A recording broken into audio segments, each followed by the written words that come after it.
మిత్రులందరికీ నమస్తే. నేను గరిడేపల్లి సత్యనారాయణ, న్యూ లక్ష్య ఆర్గనైజేషన్. సరస్వతి మూవీ అనేది వరలక్ష్మి తమిళ హీరోయిన్, తెలుగు ప్రేక్షకులు కూడా సుపరిచితమే. మెయిన్ రోల్గా ఈ మూవీ తమిళ మాతృకైనప్పటికీ కూడా తెలుగు వర్షన్లో కూడా రిలీజ్ అయింది.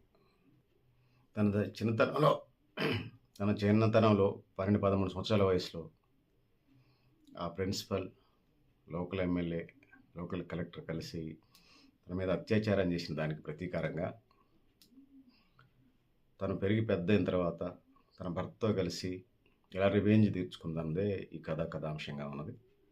సో ముఖ్యంగా మహిళ సంబంధించినటువంటి మూవీగా, స్త్రీలకు సంబంధించినటువంటి మూవీగా, ఫెమినిస్టులను, మహిళల మీద సమాజంలో జరుగుతున్నటువంటి అనేక దాడులకి ప్రతీకారంగా చట్టాలు, కోర్టులు, న్యాయస్థానాలు సాక్ష్యాలకే పరిమితమై రుజువులు చేయాల్సినటువంటి పరిస్థితులు, తనకు జరిగిన అన్యాయాన్ని 10-15 ఏళ్ళ తర్వాత ఎలా రివెంజ్ తీర్చుకుందనేదే ఈ మూవీగా మనకు అనిపిస్తుంది.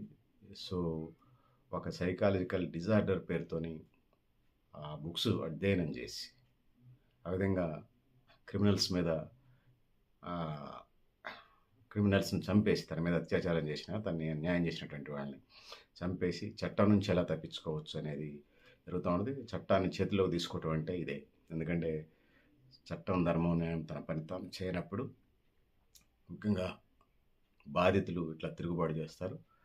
కోర్టులకి, చట్టాలకి పెద్దవాళ్ళే కాదు, మేము కూడా ఇట్లానే చేయగలం సామాన్యులమని చూపించినటువంటి ఒక సగటు యువతి, మహిళ చేసినటువంటి పోరాటమే ఈ సరస్వతి మూవీ. సో పెద్దల మీరు కూడా ఈ మూవీని వీలుండి తప్పకుండా చూడగలరు.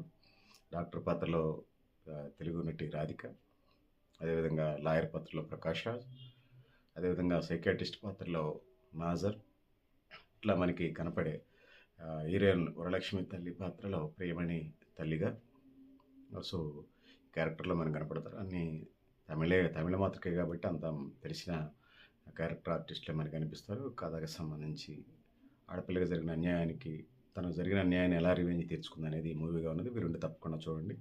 ఈ మూవీకి 5/5 మార్క్స్ ఇస్తున్నాను. ఎందుకంటే మహిళల ఆత్మగౌరవానికి, ఆత్మాభిమానానికి సంబంధించి చేసినటువంటిది.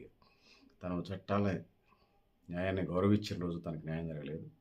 వాటిని అడ్డం పెట్టుకొని అంతం చేసినప్పుడు చేసినట్టుగా తనకి అండదండగా చట్టాలు, న్యాయాలు ఒక సైకాలజికల్ డిజార్డర్ పెట్టుకొని ఆ విధంగా తనకు జరిగినటువంటి అన్యాయాన్ని రివెంజ్ తీర్చుకుందని చెప్పవచ్చు. మిత్రులారా, మీ సమయం, డబ్బులు దాకా ఖచ్చితంగా మహిళలందరూ చూడాల్సిన చిత్రం.